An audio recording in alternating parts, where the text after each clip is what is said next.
당신은 최근 새로 나온 mp3 A를 구입했습니다. 그 상품에 만족해하는 당신에게 친구가 다른 모델의 mp3 B 제품의 기능에 대해 칭찬을 늘어놓습니다. 물론 그 기능은 당신이 구입한 mp3엔 없는 것입니다. 당신은 어떤 행동을 하겠습니까? 1. 실제 B 제품의 성능이 뛰어나다는 것을 알게 되면 기분이 좋지 않을 것이기 때문에 더 이상 생각하지 않고 내가 산 A 제품에 만족하고 즐겁게 사용하기로 한다. 2번. B 제품과 A 제품에 대한 좀 더 자세한 정보를 찾아 비교해보고 다음엔 좀 더 신중하게 구매하기로 마음먹는다. 2. 인터넷 서핑을 하다 싸고 마음에 드는 옷을 하나 주문했습니다. 하지만 받아보니 화면으로 보던 것과는 차이가 났습니다. 여러분은 어떻게 하시겠습니까? 1. 마음에 들지 않으니 반품한다. 2. 싸게 산 옷이니 그 정도면 만족하며 입는다.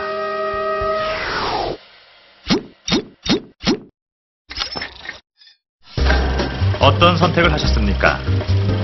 만일 첫 번째 질문에서 1번을 선택했다면 아마도 당신은 인지 부조화의 경향이 있다고 할 것입니다. 두 번째 질문 역시 2번을 선택했다면 당신의 선택에 나름대로의 이유를 만들어 합리화하는 경향, 즉 인지 부조화 경향이 있다고 하겠습니다.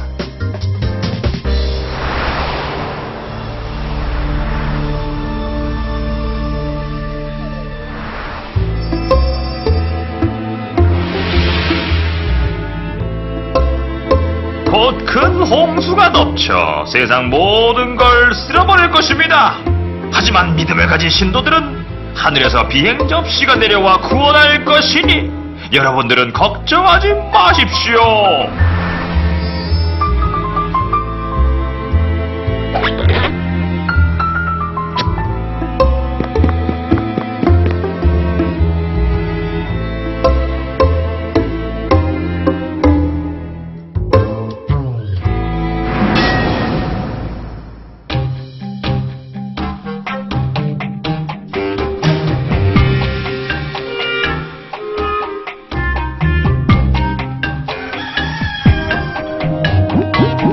기뻐하십시오.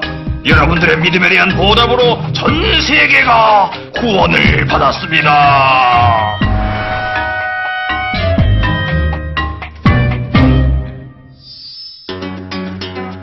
왜 사람들은 사기라고 화를 내며 교주를 탓하지 않았을까요?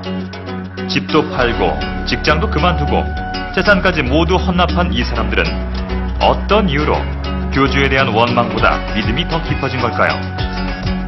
이 이야기는 1954년 미국 일리노이에서 실제로 있었던 일이라고 합니다. 유명한 심리학자인 레온 피스팅거는 이 현장을 직접 목격하고 인지 부조화 이론을 발표했습니다. 이 사람들은 교주를 원망하는 것보다 자신이 올바른 선택을 했다는 믿음을 갖길 원했던 겁니다.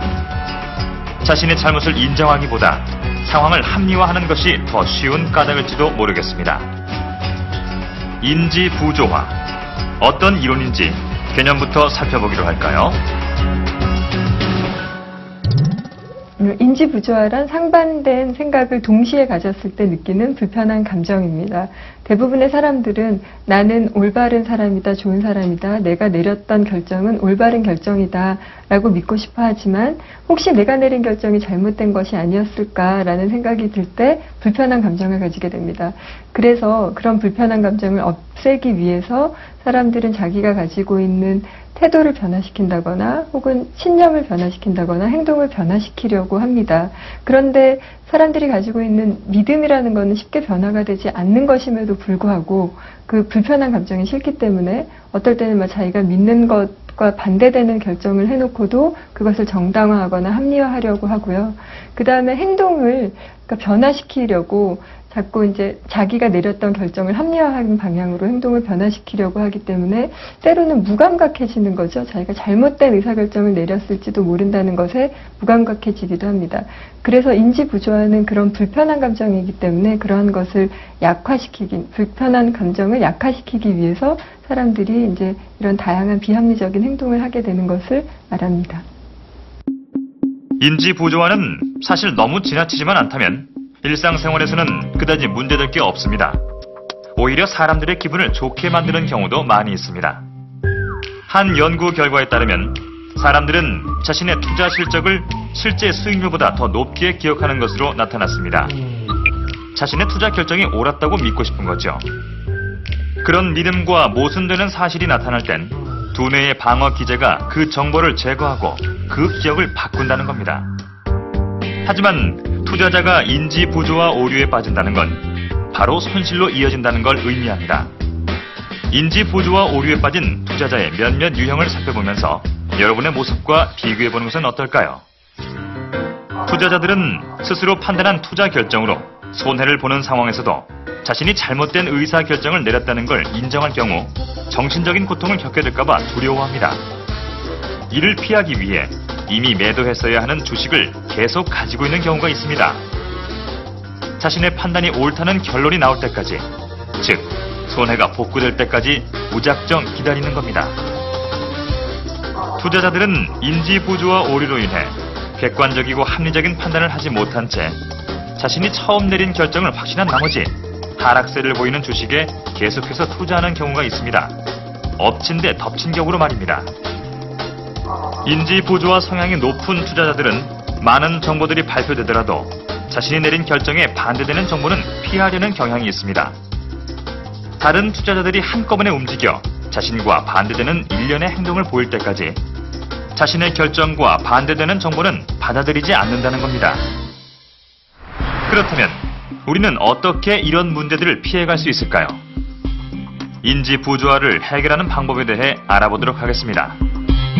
인지 부조화를 극복하기 위해서는요, 앞에서 설명드렸던 것처럼 인지 부조화라는 게 상당히 불편한 감정이기 때문에 사람들은 뭐 태도라든가 신념이라든가 그다음에 행동을 변화시키려고 한다고 그렇게 말씀을 드렸죠. 그런데 태도라든가 신념이라든가 행동을 변화시키는 것은 사실은 자기 합리화를 위한 수단입니다. 그러니까 예를 들어서 투자자들이 잘못된 투자를 해놓고도 잘못된 의사결정임에도 불구하고 그것을 합리화를 시켜서 내가 했던 의사결정은 맞아, 혹은 내가 믿었던 것과는 정반대의 것을 그냥 받아들이고 마는 것이 이제 손해로 이루어지는 결과인데요. 그것을 극복하기 위해서는 내가 잘못된 의사결정을 내렸다, 그런 생각이 들었으면 그것을 바로 인정을 하는 것이죠. 그게 이제 극복하는 가장 중요한 방법이라고 할 수 있겠습니다. 물론 그것을 바로 받아들이고 인정을 하는 것은 상당히 어렵겠지만 그래도 불편한 감정을 받아들이고 극복하기 위해서 노력을 하는 것이 필요하다고 할 수 있겠습니다.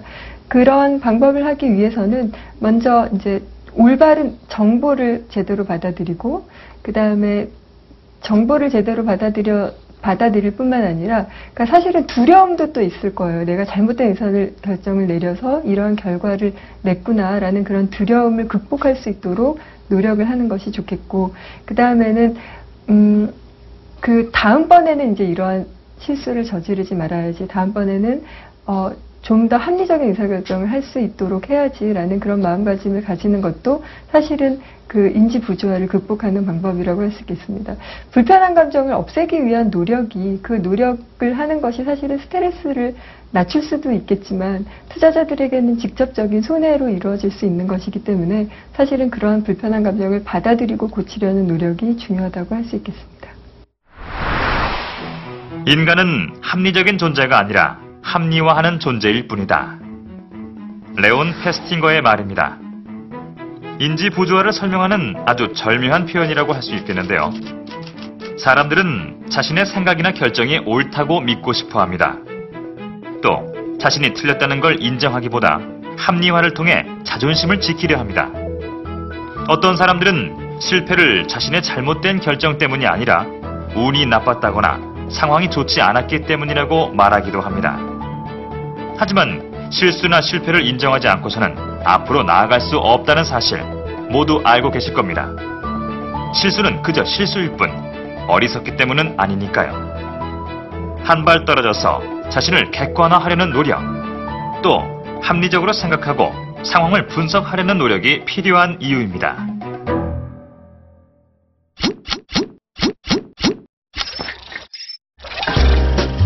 다음 시간에는 단내리기 효과를 살펴볼까 합니다. 어떤 상황을 이해하거나 결정을 내릴 때 초기에 외부로부터 주어진 정보나 시작점을 근거로 판단한다는 이론인데요.